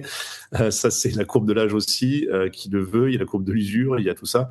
Et je trouve voilà, c'est dur en fait de voir les gens qui s'acharnent en se disant je vais retrouver, sauf qu'à un moment donné, ben voilà, enfin l'âge, la baisse de motivation pour certains, enfin qui est dû aussi à l'expérience, à l'âge, tout ça, ça rentre en compte. Et en fait, je pense qu'il faut savoir s'arrêter au bon moment pour pouvoir toujours garder un très bon souvenir et puis éviter toute frustration en fait sur l'avenir, parce que quand tu commences à régresser au niveau sportif, alors je parle régresser au niveau de ta perf ou au niveau des résultats aussi, parce qu'on sait que c'est un sport, mais comme beaucoup de sports, hein, gagne en densité, gagne en niveau, et forcément en fait tu vas reculer, même si des fois ton niveau peut stagner, plus progresser mais stagner, tu vas reculer quand même dans les places. C'était une grosse discussion qu'on avait eue avec Romain Bardet, le cycliste qu'on voit, voilà, une petite apparition dans le film. Et Romain, c'est ce qui était, voilà, comme il disait, en fait, il prenait toujours du plaisir à l'entraînement. Il régressait pas, toutes ses datas en fait étaient les mêmes, sauf qu'en fait il perdait 10 places tous les ans. Et voilà, et il voulait pas, justement, il voulait arrêter ce côté-là aussi avant de se voir en fait régresser, chuter. Et je pense que voilà, quand tu arrêtes en fait ta carrière à haut niveau, il te reste quand même encore une longue vie. Et je trouve que voilà, vivre cette partie de vie avec peut-être cette frustration de voilà d'avoir été sur le déclin, sur tout ça, je trouve dommage en fait. Je trouve dommage, et je trouve qu'en fait une carrière, elle est très très belle quand c'est toi qui décides de l'arrêt, quand tu arrêtes, quand tu es en haut et que tu as tout donné, tu te dis ben voilà, maintenant c'est le bon moment. Je suis au plus haut. Peut-être qu'on pourrait se dire, hein, aujourd'hui, peut-être qu'Annelise, cette année, elle pourrait faire quelque chose de super. Voilà, il y a des courses sur lesquelles on aurait pu se dire, mais tiens, ça aurait été génial pour toi cette année, tu aurais pu le faire. Bien sûr, on a ce petit pincement, forcément. Enfin, mais Elle n'a pas l'air d'accord, Annelise, mais. non, mais c'est pourquoi je le dis, je le dirai pas là. Donc, mais c'est sûr que non, voilà, je pense qu'il faut savoir aussi, voilà, arrêter en haut et de te dire, bah oui, voilà, tu veux pousser la course de trop. Ça fait un petit peu le petit péché de gourmandise, en fait, qui fait que t'arrêtes et puis t'y arrives plus. Et puis tu te dis, bon, attends, je peux pas arrêter là. Et puis t'en refais une autre. Et puis ça rechute. Et puis quand même, t'en fais une troisième. Et puis en fait, c'est encore moins bien. C'est dommage comme fin. Je me sens vachement, je me reconnais vachement là-dedans.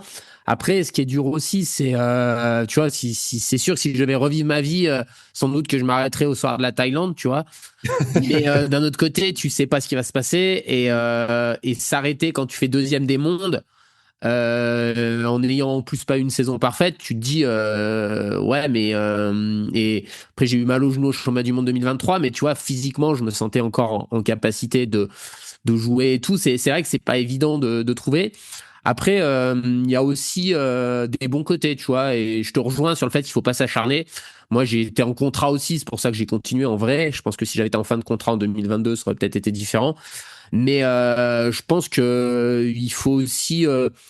Moi, personnellement, j'ai vécu ça aussi comme j'y arrivais plus à avoir des résultats et finalement, je me suis rendu compte que bah, j'étais le même Nicolas, quoi. Et ça, c'est aussi finalement une façon de faire un peu le deuil de sa carrière sans se dire faut avoir des résultats. Donc c'est sûr que c'est pas facile à faire, quoi. Je trouve que c'est beau aussi de se dire je vais arrêter là. En mettant une date d'arrêt, je l'ai toujours dit aussi. Moi, je trouve ce que beau chez les athlètes, c'est moi, je serai fort ce jour-là, l'annoncer et le faire, ça c'est encore plus grand que faire des résultats parce que tu fais 10 courses dans l'année et il y en a une où t'es fort. Mais c'est vrai que aussi cette forme de pression que devait vivre Annelise, parce que quand tu dis c'est la fin, bon bah si tu passes à travers tes championnats du monde par exemple, bah l'histoire elle s'arrête aussi avec une fin qui est moins sympa. Donc c'est aussi beau de la part de l'athlète de supporter cette forme de pression qui est associée au fait que bah ça va s'arrêter un jour, quoi.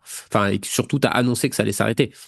Justement, Annelise, comment tu as vécu cette dernière année? Est-ce que tu ressentais cette forme de pression de devoir absolument finir en haut et peut-être aussi te mettre la pression de se dire, bah ouais, effectivement, ma dernière course au championnat du monde, si elle n'est pas réussie, est-ce que je vais encore continuer à enchaîner et refaire des compétitions?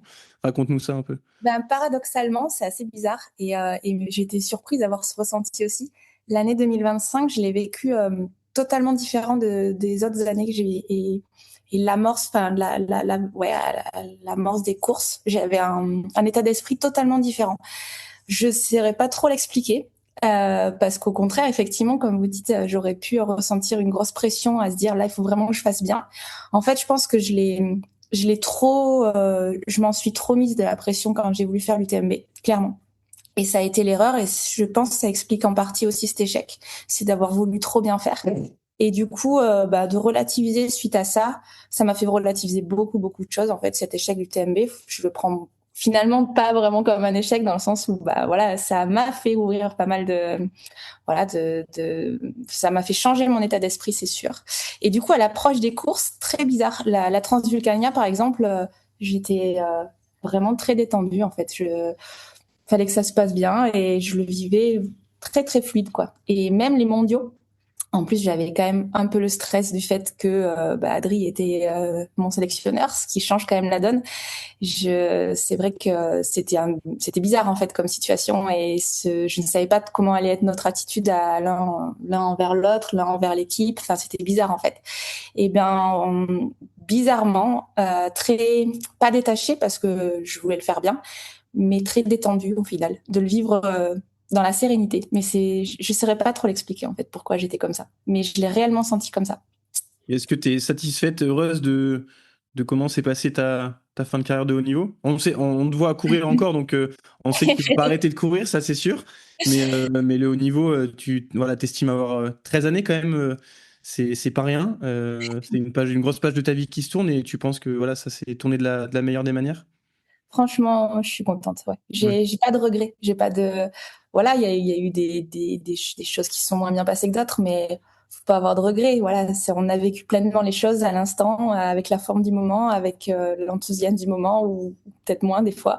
Mais j'ai aucun regret et je suis assez contente ouais, de cette fin parce qu'elle était choisie et on l'a pas trop mal fini, quoi. Moi, j'avais une question par rapport au fait que ta carrière d'athlète, elle est particulière. On l'a évoqué au début parce que t'es jamais été une athlète professionnelle dédiée à ça. Et pourquoi t'as jamais fait ce choix d'une manière, peut-être pendant 1 ou 2 saisons, peut-être les 2 dernières années de ta carrière, de peut-être mettre de côté ton métier de vétérinaire? Alors, j'imagine que tu vas peut-être me répondre, parce que je suis associé, que on peut pas le faire facilement. Mais juste, est-ce que tu as eu cette volonté-là à un moment donné et c'est vraiment des contraintes un peu matérielles, logistiques qui ont freiné ça, ou c'était pas forcément quelque chose qui t'attirait plus que ça? Je l'ai entendu régulièrement, hein, moi, de la part d'athlètes qui me disent, moi j'ai mon équilibre, j'ai moins de pression comme ça. Comment tu l'as vécu? Comment peut-être aussi, enfin, j'imagine que c'est une discussion aussi de famille, comment ça s'est passé? Parce que c'est vrai que moi, je suis toujours quelqu'un qui pense que être professionnel dans tous les sports de très haut niveau, ils sont professionnels parce que c'est un tel engagement mental, physique que voilà, de concilier un métier dedans, c'est une contrainte supplémentaire. Ben, tu poses bien la question. Ça a été des fois avec Adrien, on se prend franchement rarement la tête, jamais même. Mais et si t'avais fait ça, est-ce que ça aurait changé? Je pense qu'Adrien, il le pense et il en est qu'à certain. Moi, en vrai, ça a toujours été une volonté de ne jamais arrêter veto. Alors, c'est vrai, honnêtement, au début, que c'était trop, et ça l'a été même en fin de carrière, parce que j'ai un métier qui m'a appris beaucoup. Je pense que c'est un peu culturellement aussi, tu vois, j'ai été éduquée dans le sens où, voilà, il fallait, notre métier, c'était le point d'orgue, c'était l'importance en tout cas. Et quand le sport a commencé à prendre cette ampleur, j'ai toujours voulu garder mon métier et que ça reste la priorité. Et ça, je me le suis toujours imposé. Mais c'était aussi un choix personnel et en fait, il y a les deux, il y a les deux choses. Il y a eu des moments peut-être, notamment après les années, les débuts on va dire les fins de CCC, où il y a eu des opportunités peut-être que le sport prenne plus d'ampleur, peut-être pas d'être professionnel à 100%, mais d'être à mi-temps veto peut-être. Et puis après, moi, je voulais pas. En fait, clairement, je voulais garder mon métier. Et puis après, comme tu le dis, Nico, ben, il y a eu l'opportunité de s'associer. Quand tu t'associes, bah, tu peux pas, voilà, tu t'engages aussi personnellement, tu t'engages financièrement. Et après, c'était plus possible, quoi. En tout cas, en 2021, quand je me suis associée, ça devenait plus possible de décrocher le métier de veto, quoi. Mais très honnêtement, à la base, c'était un choix. Et ça l'a toujours été. Après, l'équilibre a des fois été un peu précaire, hein, parce que j'ai un métier qui me prend beaucoup de temps et qui, des fois, entraîne une surcharge plus que déraisonnable, mais ça a toujours été un choix. Après, voilà, des fois avec Adri, justement, et si tu faisais pas deux et que tu avais gagné celle-là, est-ce que ça aurait changé? Franchement, très personnellement, moi je m'en fous. Je sais pas, c'est pas grave, Ouais. quoi. On a vécu les choses pleinement et peut-être que ça aurait changé quelque chose, mais moi j'ai pas de regrets, encore une fois. Je pense que je pense que là-dessus, Annelise, aujourd'hui, elle aurait pas été capable de par la culture aussi qu'elle a, enfin l'éducation qu'elle a eue, où en fait le sport n'a jamais été en fait dans les discussions, n'a jamais été dans le, enfin c'est voilà, elle a pas eu du tout cette éducation-là et le sport de haut niveau, elle savait pas du tout ce que c'était et et donc je pense que du coup pour elle de faire que ça et de pas avoir son métier à côté, ça aurait jamais marché. Parce que ça aurait été une prise de tête en fait beaucoup plus importante que pouvait l'être en fait son métier. Voilà, une culpabilité, une prise de tête en fait. Et mais par contre, moi je reste persuadé que oui, que si tu travailles moins que 60 heures par semaine, tu peux être quand même un peu plus performant. Voilà, donc surtout quand tu es au cul d'une vache, en fait, voilà, la majorité du temps et que c'est un boulot physique, plus la charge mentale de la clinique et tout ça, je pense que c'est sûr que un boulot à 30 heures par semaine, voilà, enfin, avec temps partiel à 30 heures par semaine pour avoir plus de temps, même pas spécialement d'entraînement, mais surtout de récupération. Euh, voilà. Moi, j'ai toujours dit, enfin, l'équilibre aurait sûrement été meilleur. L'exploit n'en est que plus grand et la carrière n'en est que finalement plus belle avec le recul de se dire que d'avoir réussi à concilier tout ça. Et on n'a pas parlé encore de Faustin, hein, qu'on voit énormément dans le film, qui, enfin, il est très souvent avec vous sur les déplacements, etc. Il y a une scène assez rigolote aussi au stage de Scott où, où vous n'avez pas pu le faire garder, donc il est venu avec vous au stage. Donc il y avait ça aussi en plus à se rajouter dans l'équilibre. Donc avec le recul, c'est beau de se dire d'avoir réussi enfin ouais, enfin ouais, je me suis perdu. C'est beau d'avoir, c'est beau d'avoir réussi à organiser tout ça et comme tu le dis aussi dans le film, Annelise, maintenant il y a cette partie haut niveau qui s'en va un petit peu, qui va te libérer du temps pour bah du coup t'impliquer encore plus dans ton métier et aussi avec dans ta vie de famille. Ouais. En tout cas, ouais, quelque part, c'est un peu une petite fierté quand même aussi, ouais, d'avoir tout concilié. Puis ça fait relativiser les choses, quand même beaucoup de choses, mine de rien. C'est vrai que je sais pas si j'aurais plus performé en ayant que ça en tête, dans le sens, on va dire, plus psychologique que physique. Voilà, de relativiser les choses, c'est important et ça m'a permis beaucoup de garder cet équilibre-là, quoi, je pense. Après, moi, je pense aussi que si t'as pas voulu le faire, c'est qu'au fond de toi-même, c'était pas un truc qui est fort. Tu vois, moi, je rêvais d'être pro. J'ai fait en sorte de l'être ou en tout cas d'être semi-pro. Je pense que c'est des questions de rêve. Moi, j'avais une question parce qu'on le voit pas trop dans le film. Ça s'organisait comment une semaine type d'Annelise pendant sa carrière dans l'organisation générale, notamment bah, à quel moment tu travailles, à quel moment tu t'entraînes. Tout ça un petit peu rapidement parce que c'est un truc, si je dis pas de bêtises, on le voit pas trop dans le film quoi. On comprend que tes journées sont sont chargées, notamment quand tu évoques le fait que tu as l'impression d'être pas capable de tenir à 100% ton rôle de maman, mais plus concrètement ça s'organisait comment? Ben, très concrètement, là, surtout sur une dernière année, en gros, je bosse le lundi, mardi, jeudi, vendredi, plein pot. Donc, je pars de la maison à 7h30 et je rentre à 19h30. Les lundis, je suis de garde tout le temps. Donc, généralement, c'est mon jour de repos sportif. Donc, la garde, ça veut dire que, bah, à partir de 19h30, enfin, entre midi et 2 et à partir de 19h30 jusqu'à 8h, bah, je suis d'astreinte. Donc, si le téléphone sonne, bah, je pars, quelle que soit l'heure, quoi. Voilà, donc ça, c'est mon temps de travail. Et du coup, bah, les jours où je travaille, je m'entraîne entre midi et 2. Donc c'est toujours un peu une course contre la montre parce que voilà, quand on a des horaires de bureau, on sait qu'on termine à midi, mais quand on a des horaires de veto et qu'on doit partir 11h30 sur un village, on ne sait pas si à midi et demi on aura fini. Mais bon, voilà, j'essayais de mettre cette deadline à midi et demi partir à l'entraînement. Donc très concrètement, c'était souvent des fractionnés de l'intensité sur ces périodes d'une heure en fait, et même quand je préparais de l'ultra. Le mercredi, je travaille pas, donc c'était journée Foster et journée longue. Donc soit je faisais une grosse sortie, soit je faisais du bicote. Souvent, en tout cas, préparation GR et préparation UTMB ont doublé le jeudi soir. Souvent, Adrien mettait muscu. Donc pareil, entraînement entre midi et 2 et le soir muscu. Vendredi, souvent une intense entre midi et 2.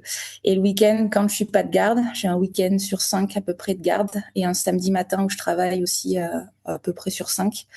Quand je suis pas de garde, c'était les journées où on faisait les grosses sorties, quoi, les journées de bloc, quoi. Et souvent, quand je prenais, parce qu'en fait, c'est ça qui est plus difficile, c'est qu'en fait, les entraînements, c'était mes vacances, en fait, de travail. Donc, par exemple, quand j'ai préparé Hard Rock ou UTMB, on prenait des vendredis souvent des vendredis, voire jeudi, vendredi de vacances pour faire des gros blocs en montagne et là faire les gros volumes, quoi. Mais c'est vrai qu'en termes de volume, oui, j'en ai fait plus quand j'ai fait d'ultra, mais c'est sûr que j'ai pas du tout les bornes et les heures des ultra trailers classiques, quoi. Mais voilà comment je m'organisais. Mais des fois, en fait, elle pouvait avoir les jours, en fait, de se dire, tu peux avoir des jours où tu fais un peu plus long.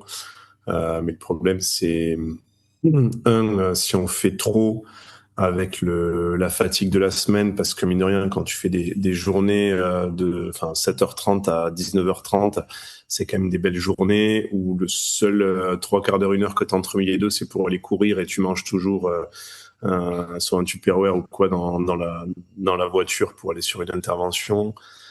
Donc en fait, il n'y a jamais un moment de pause. En fait, il n'y a pas 5 minutes de pause dans la journée. Donc c'est tout cet enchaînement qui est dur. Voilà, vu qu'elle est de garde toute la nuit aussi, à chaque fois du lundi au mardi, quand ça sonne la nuit, forcément, il faut y aller. Et donc là, forcément, voilà, vous connaissez très bien le sport et quand en plus on enlève les nuits à la récup, ça devient très très vite compliqué. Et puis voilà, et puis il y a Faustin, et quand tu te dis que t'as tout ça toute la semaine comme ça et que du coup le petit tu le vois pas beaucoup, ça veut dire que les moments de repos il faut le voir, et les moments de repos c'est le moment où il faut faire des longues aussi. Donc tout devient très très complexe. Donc il y a une certaine fatigue qui s'installe, aucune laxité dans le choix des sorties longues, de pouvoir faire du volume, et puis un sentiment de culpabilité qui s'installe au fur et à mesure, en fait, par rapport à Faustin, et qui est dur à tolérer et qui rajoute une charge mentale assez importante, en fait, et forcément qui pèse, en fait, dans cette charge externe, en fait, pour la récup et la performance. Merci pour la réponse. Et moi, je suis admiratif des gens qui font ça, parce que, moi, je suis pas du tout comme ça. Je pense en 6 mois, je suis en burn-out, parce que là, quand elle décrit sa vie, Annelise, on voit clairement. Alors, ça a un bon côté. Moi, je le faisais quand je travaillais, par exemple, c'est que tu peux pas te poser de questions de peut-être j'irai dans 2 heures et tout. Par contre, répéter au fil des mois, c'est après, je pense que t'as aussi cette formation pour devenir veto de rigueur, ou dans les études faut travailler beaucoup, qui sert. Mais bon, j'imagine que tu te sens un peu plus apaisé maintenant aussi au niveau de la charge mentale, parce que tu continues, j'imagine, à faire beaucoup de sport, mais quand t'as pas envie d'y aller, t'y vas pas, quoi. Ouais, exact. Ouais, c'est ça. C'est Et pas puis mal, voilà, ça, quand même. c'est clair, c'est clair. Puis tu loupes, t'as pas le temps, t'y vas pas, quoi. C'est comme ça, quoi. C'est pas grave. Ah oui, clairement, ça soulage bien. Ouais, c'est vrai qu'en fait, c'est pour ça que l'on dit, il y en a pas mal de copains qui nous ont dit, mais là, vous êtes partis en vacances, mais parce qu'il y a une course, parce qu'il y a un truc. Et en fait, c'est rarement arrivé, en fait, où on se dit, là, on part en vacances pour de vrai, en fait. Et où tu te dis, il y a pas de compète, il y a rien à gérer, en fait. Et ça fait, ça fait bizarre, en fait. Le seul truc qu'on regarde, c'est la météo pour savoir à quel moment on va à quel endroit, et pour dire est-ce qu'on aura du beau temps. Mais après, bien sûr, tu continues à faire du sport parce que c'est une passion, et ça n'a jamais été ça a jamais été vraiment la contrainte de remplir un contrat. Mais voilà, Annelise, elle aime ça et c'est pas un souci. Mais par contre, il y a plus aucune il y a plus aucune contrainte, quoi. Hier, on faisait les parcours, par exemple, le petit parcours, une sortie aujourd'hui. Elle me dit, ouais, non, demain, j'ai pas envie de faire sinon, je préfère qu'on reste ensemble et tout. Bah, voilà, on a tracé un petit parcours de 18 bornes, là, sur le plateau, et ça sera cool. Et puis, comme ça, après, on profite, on va manger ensemble, et puis on profite tout le reste de la journée, tous les trois, et tu te soucies pas. Et honnêtement, alors bon, c'est vrai que cet hiver, il y a eu, la mononucléose qui l'a bien achevé, comme si le boulot l'achevait pas assez des fois. Mais du coup, donc ça a été, donc là, elle remonte à peine de la mono, mais donc il y a eu très très peu d'entraînement, mais en fait c'est rigolo parce que quand je regarde en fait le côté perf qu'elle peut faire, alors il n'y a pas de course, il n'y a rien, hein, on n'est pas sur se tester sur une course, mais j'en rigole un peu quand elle fait beaucoup moins d'entraînement ou du coup elle il y a plus de prise de tête, il y a plus rien, il y a plus aucune charge, en fait il y a plus aucune contrainte en fait là-dessus. Et pourtant quand on regarde en fait les sorties, elles sont pas du tout plus basses qu'avant. Je suis pas très Strava là-dessus, mais c'est les coms tout le temps, et ça n'empêche pas, comme la semaine dernière où sur la montée du Prévernet à Annecy qui est très connue en fait, où elle part faire une sortie, un footing d'endurance fondamentale, et elle revient, elle me dit, ah bon, j'ai le com, pourtant je suis monté tranquille en fait, alors qu'en fait elle avait pris le com du Prévernet. Et des fois mais en fait, c'était alors que en fait la perf, elle est pas beaucoup plus basse qu'avant, en fait. C'est surtout qu'en fait elle s'est libérée complètement en fait d'une charge, et se dire bah voilà, maintenant c'est cool, je le fais comme j'ai envie, et pourtant voilà, elle court, je vais pas dire aussi vite, et on prépare rien, mais c'est pas encore, elle est pas encore trop vieille, quoi. Elle est pas trop foutue, quoi. Ouais, mais tu vois, ça fait aussi un peu écho, je trouve, à ce que j'ai pu voir chez Audrey Tanguy. Je pense qu'il y a aussi, et ça c'est challengeant en tant qu'entraîneur, de voir qu'il y a des moments, peut-être qu'on n'a pas assez confiance dans le fait de se dire, il y a de la charge, faudrait peut-être en faire moins. Et c'est vrai que des fois, quand on a ces expériences-là, ouais, c'est challengeant de se dire, ah ouais, en fait, peut-être que des fois, on veut trop bien faire. Vous en parlez dans le film, au moment de l'UTMB. Et ça, c'est aussi ce qui fait la magie du métier d'entraîneur. C'est que tu sais jamais vraiment exactement ce qu'il faut faire. Et c'est ce qui fait que c'est un métier qui, toute ta vie, t'es challengé, parce que tu as des certitudes, puis tu fais, ah, en fait, peut-être pas tant que ça, quoi. Bah, tu te remets en cause tout le temps, hein. De toute façon, c'est le but, je pense. C'est le but de tout entraîneur. Enfin, en tout cas, si tu veux pas être trop mauvais, en fait, c'est d'arriver à se remettre en question tout le temps, parce que tout le monde réagit complètement différemment par rapport à l'entraînement, cherche des choses différentes, et c'est vrai qu'en fait, il y a des fois, voilà, on est en tant qu'entraîneur, je pense qu'on a la même vision là-dessus, Nico, on regarde toujours ce qu'on peut rajouter de bien. Est-ce qu'on peut mettre un petit peu de volume comme ça? Est-ce qu'il y a le temps? Est-ce qu'il y a le temps de récupérer? Est-ce qu'il y a le truc? Et en fait, des fois, on enlève de la charge, directe et indirecte, en fait. Et de suite, en fait, la perf, elle est tout aussi bonne, ou voire des fois meilleure, et surtout encore plus confortable, en fait. Donc ça challenge quand même là-dessus. Est-ce qu'Adrien va rester l'entraîneur et le mari, ou va uniquement désormais se concentrer sur son rôle de mari?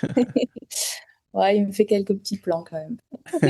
En fait, au début, je faisais des footings en reprenant, et ça me saoule de faire des footings. Donc, je sais pas pourquoi il me prépare, mais il me prépare un peu. Un championnat de France de cross, on veut, nous. Ou course en binôme, on vous a vu faire une petite course en binôme. Je crois qu'Adrien a un peu plus subi qu'Annelise, mais... Ouais, mais là, le problème, c'est qu'en fait, du coup, je vais changer les plans pour elle, je vais en faire que pour moi, du coup. Mais non, mais c'est vrai qu'en fait, pour moi, en fait, elle m'a dit, je prends ma retraite après les mondiaux. Donc, du coup, elle avait pris sa retraite, quoi. Quand tu prends la retraite à quelqu'un, tu lui mets plus des heures de travail, quoi. Donc, du coup, voilà, elle partait faire des footings et tout. Mais en fait, au bout d'une semaine, elle me dit, mais tu vas bien me faire un petit plan, quand même.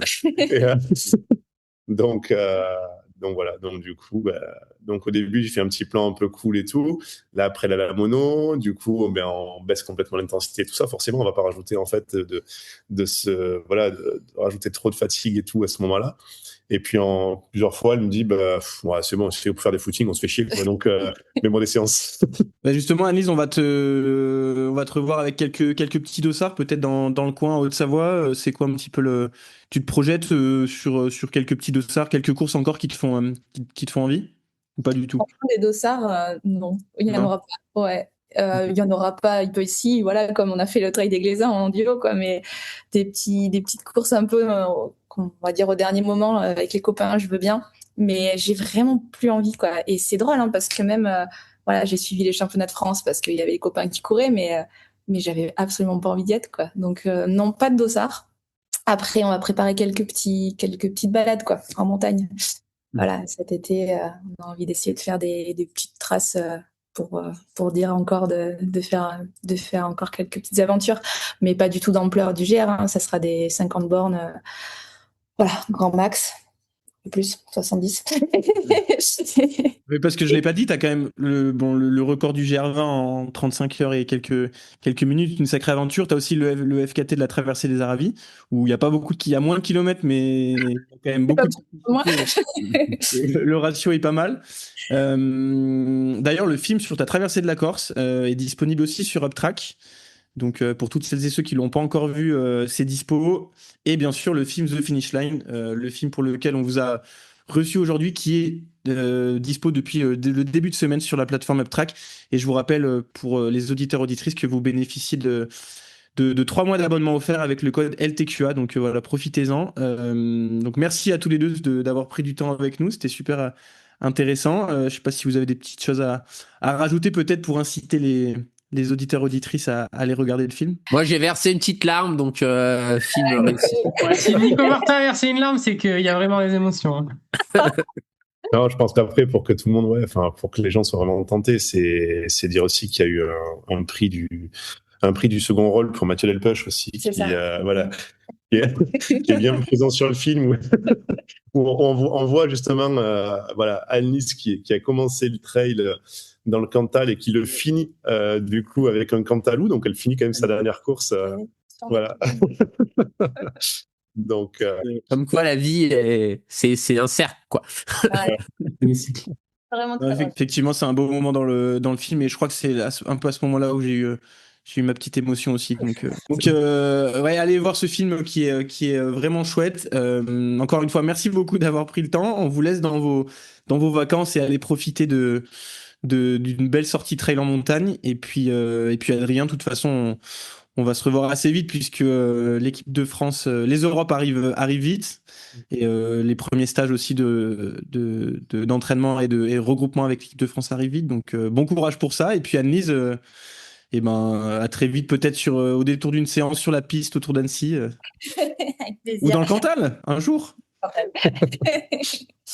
À bientôt. Merci beaucoup. allez, merci Salut, beaucoup. bonnes vacances. Ciao, ciao. Bye bye, Merci à vous, profitez bien. Bye bye.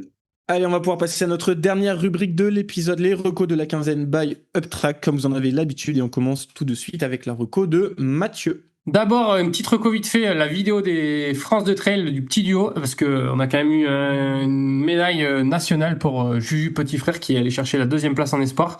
Donc, en plus de faire les guignols sur YouTube, il faut quand même avouer que ce sont des athlètes qui se donnent quand même dans un projet de haut niveau. Et là, Juju l'a montré en allant chercher un top 20 dans une course hyper dense. Donc voilà, première reco. Et ma deuxième reco qui sort un petit peu du trail et du sport, c'est à nouveau sur YouTube, c'est la chaîne YouTube Fouloscopie. La Fouloscopie, c'est la science du comportement des foules, panique, mouvement de foule, propagation des rumeurs, réseaux sociaux, intelligence collective. Et cette chaîne YouTube de Mehdi Moussaïd, qui est chercheur en sciences cognitives à l'Institut Max Planck à Berlin. Je vous rassure, c'est en français et c'est vraiment une pépite de vulgarisation. Ce sujet qui, a priori, ne m'intéresse pas tant que ça, se met à vraiment me passionner lorsque je regarde ces vidéos. Donc vraiment, je recommande. Bonne découverte à tous. Nico. Et moi, vous êtes tellement bon en reco que juste le fait de suivre vos recos, j'ai plus trop le temps d'écouter autre chose, mais une reco qui n'est pas hors sport, on m'excuserait, mais un épisode du podcast d'Upside Strength qu'on a déjà recommandé ici avec un entraîneur et chercheur suisse, Maxime Walt, qui partage son expérience de doctorant et d'entraîneur autour du 800 mètres notamment, puisqu'il entraîne à Lausanne principalement des coureurs qui font du 800 et du 1500 mètres. Et moi, l'intérêt principal du podcast est vraiment toute la discussion autour de la nécessité de garder du recul sur la science et notamment les maths dans le cadre de sa thèse où il parle à quel point c'est puissant et aussi du fait que il faut pas oublier que avec sa vision d'entraîneur, parce qu'il était entraîneur en premier lieu, ce qui compte c'est est-ce que l'athlète va plus vite en compétition. Et c'est vrai que moi ça m'a touché aussi parce que je suis assez critique des fois sur le manque de prise en considération du terrain dans la recherche dans les sciences du sport et j'ai vraiment adoré ce recul de Maxime qui disait voilà c'est puissant la recherche et tout ce qu'on fait dans les sciences, mais faut pas oublier le terrain et notamment qu'il disait moi quand je finis ma thèse je veux que ça apporte des réponses aux entraîneurs de terrain, donc ça parlera à ceux qui aiment bien l'entraînement. Allez, puis moi je termine avec une reco hors sport pour le coup, la chaîne YouTube 17h17 qui suit les aventures, on va dire, de Théophile qui s'est lancé dans une aventure de rénovation d'une petite maison en pierre au cœur de la forêt dans un hameau totalement isolé. Et sa chaîne YouTube et les différents épisodes qu'il propose nous invitent à le suivre dans l'évolution de ce projet petit à petit entre voilà les défis qu'il rencontre du fait de la rusticité de l'endroit où il se trouve. Et il nous propose aussi plein de petits défis et d'astuces. Alors je suis pas un grand bricoleur et j'ai pas encore la chance d'avoir une maison à rénover, mais en tout cas c'est des types de contenus que j'aime beaucoup regarder et qui permettent de sortir aussi un petit peu du sport. C'est des épisodes très courts et faciles à regarder qui nous détaillent comme je l'ai dit étape par étape le chantier, donc voilà la chaîne YouTube 17h17. On a fait le tour les amis. C'est tout bon. Allez, parfait. Merci beaucoup à tout le monde de nous avoir écoutés. On espère que vous avez pris beaucoup de plaisir, comme on a pu le prendre, à écouter nos invités du jour. On vous dit à très vite sur nos réseaux sociaux. N'hésitez pas à les liker, à les partager. Tout ce qu'on publie, on essaye d'être présent de plus en plus et de vous partager un maximum de choses. Et surtout, n'oubliez pas aussi de nous contacter si vous voulez échanger avec nous sur le canal YouTube X, sur le compte Instagram de Mathieu Delpech. On se fera un plaisir d'échanger avec vous sur tout un tas de sujets. D'ici là, portez-vous bien et on se dit à dans 2 semaines pour un prochain épisode. Ciao ciao. À très vite. Bye bye. Ciao.